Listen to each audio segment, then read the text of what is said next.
Hey guys, thought of something that I think that is missing whenever we're training someone, whenever we're working with a team, whenever we're doing leadership on a day-to-day in that granular level. And I'm driving right now, and yes, I don't need a DM. I get this all the time I usually stop the vehicle. I'm using hands-free. I am being safe for whatever safe is, and everybody's got, like, with the fucking mask and all this other bullshit, everybody has their view of what they think is right, and everybody else is wrong.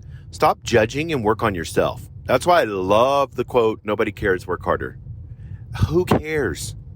Who are you to run around and be the police force for fucking people? If people are going to be idiots, or you perceive them to be idiots, maybe you're the idiot.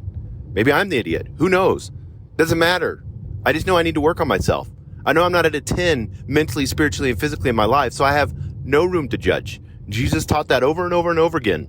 When you look at Jesus' life, that was one of the main themes, was people's perception of what they viewed someone else and how they always set themselves up higher than someone. And that's what I'm going to talk about today, because this is the missing key in what we need to accomplish in 2020 for the rest of the year and for 2021. And I think if you take this, make this a habit, do it daily, you will see a dramatic increase, not only in your ROI of employees, which no one ever considers that. That'll be a whole nother, I'm getting a podcast together on that. This is just me rambling today about something that I've been really working on for myself, and that is humility. Don't tune me out. What is humility? Well, you've got to have pride, Jason. Yes, I get that. It's a dichotomy. There's the pride and the humility. There's good pride and there's bad pride. There's good humility and there's bad humility. What does good humility look like as a leader? Specifically, that's what I want to get into. I think it's allowing people to fail and not babying them like we do with our kids and like the society's been built on. I know that's controversial, but at the end of the day, it's this and this only. You have to let people fail so that they can learn. That is your responsibility as a leader, to guide them and to coach them so that they can see exactly what they need to do, where they need to do it at. And when that moment, when they begin to fail, guess what happens? Then you come in and you have that opportunity to coach. But if they're not messing up, how are you supposed to fix it? That's your job as a leader, is to fix things. You have to take the time to know where they're at in the process, especially if you're a manager. Yeah, you may be a business owner, and I don't know how many managers you have, but maybe you need to let your managers listen to this. If you have, multiple managers or team leaders, however you have it set up, your structure.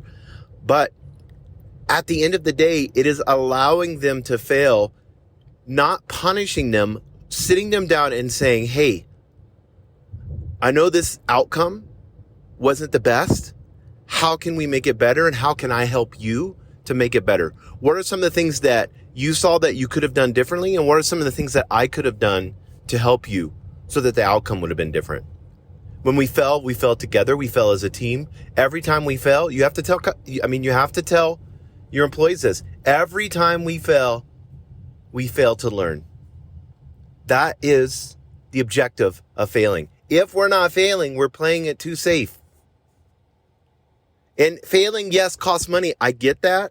But the outcome of, if you truly learn from it, and if they truly learn from it, the outcome is huge. Because you develop self-awareness. You develop this mentality of a growth mindset. You developed this well-rounded, holistic employee. And by you coaching them right, and you showing humility and them showing humility, you create this synergy that begins to develop this trust that most companies don't have. The famous Covey book, Speed of Trust, is, and I love the book, you can only operate as fast as you trust. If your teams don't trust each other and there's a lot of backstabbing, and you are a business owner and people are giving you, I can remember in the old days, Some of you, I'm 47, so some of you are young and don't know what they are, but they may still sell them. I don't know. I bet they do on Amazon or something. But you used to get this little viewfinder, and it was like a red plastic thing. And they had these little slides you can buy, and you would click a little side lever, and then it would kind of show like 3D pictures. And I can remember one of like It's a Small World and Disneyland and all these. Oh, we've got a fire truck. All these different ones. And you could literally put that in there and you could see in 3D any place that you wanted to. It was absolutely amazing and super cool.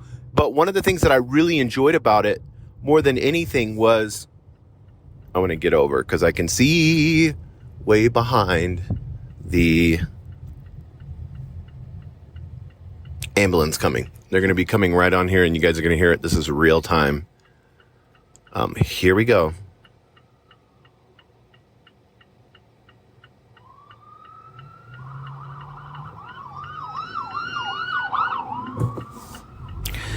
And idiots get in the way. That always amazes me. There's always that idiot. If that idiot works for you, you need to fire him. That aggravates me. Let people do their job, especially when it comes to emergency situations like that. That just shows a selfish person. If you're not willing to take the cart back, you're not willing to pull over for an ambulance. I mean, come on. You're that important? Okay, that's my little rant. So the viewfinder, you would see different type of slides put in there, and then you could look and you would see. You have to be careful because your managers are putting slides in there of how they want your business to look to you, but not what actually is really going on. That's why it's so important to create trust with your managers, to allow them to be able to be open with you and to ask those questions so that they don't have to seem perfect around you. Humility is the ability to be honest to the point of being uncomfortable, to the point of both of you having conversations that builds trust. You have to look at it like a relationship. There are things that you would tell your partner, your wife, your husband that you may not tell someone else, right?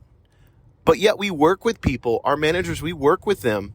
These leaders, we work with them every single day for 8, 10, 12 hours a day. And yet what? We can't even have a personal conversation with them and open up and be vulnerable about something in our life that we've learned from.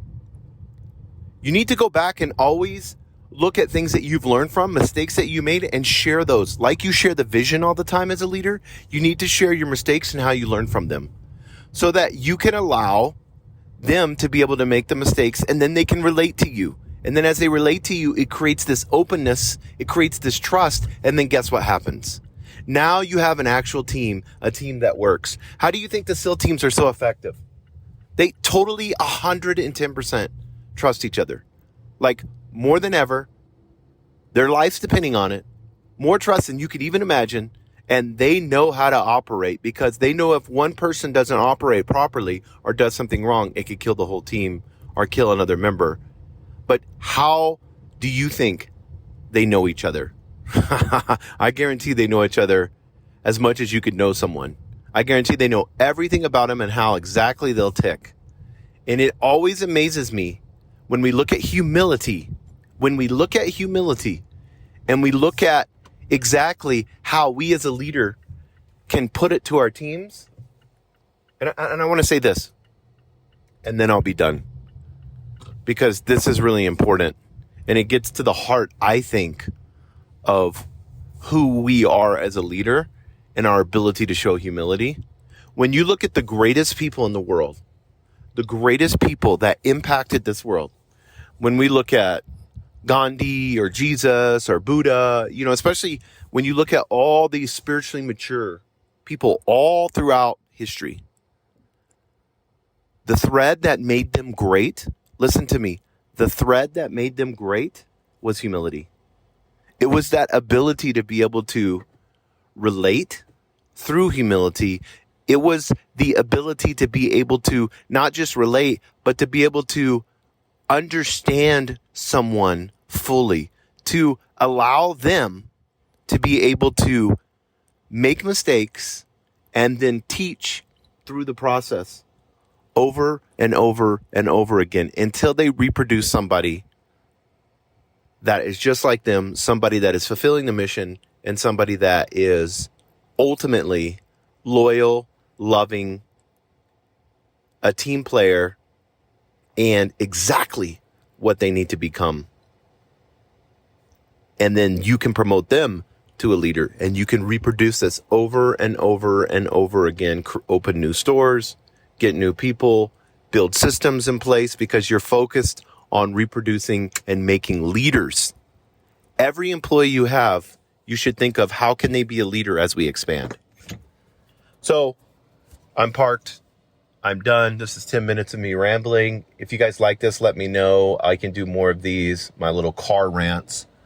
But I have, at the end of the day, want to, and I say that all the fucking time at the end of the day, but I do want to display more humility. I am going to study this more. I'll probably do a couple more podcasts on it, because I think it's the missing key, especially today, in what we're doing as leaders. And I think our egos and pride and everything else gets so involved in our day-to-day actions that we don't take the time to display humility to others. So I'm convicted about this. Hope you are too. Hope we can grow together. Love you guys. Please share and like this. Get it out there in the community. Want to make sure that each and every leader that's here in ABQ, that's here around the world that are listening. We have a ton of listeners all around the world. Thank you. I know a lot of you are in the Bay Area in California. Thanks for listening to this. I do appreciate it. Shout out to peeps in New York. I got a ton of people in New York. But go to my YouTube channel.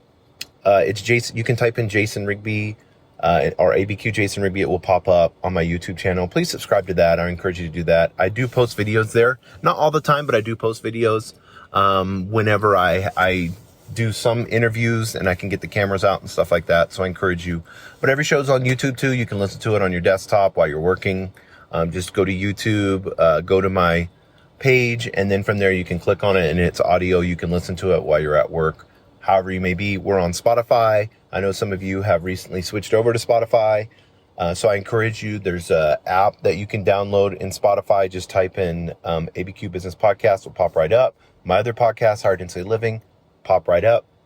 Follow both of those on Spotify and then listen. I encourage you. But once again, I'm so grateful and thankful for each and every listener that I have on here. Have a great day, guys.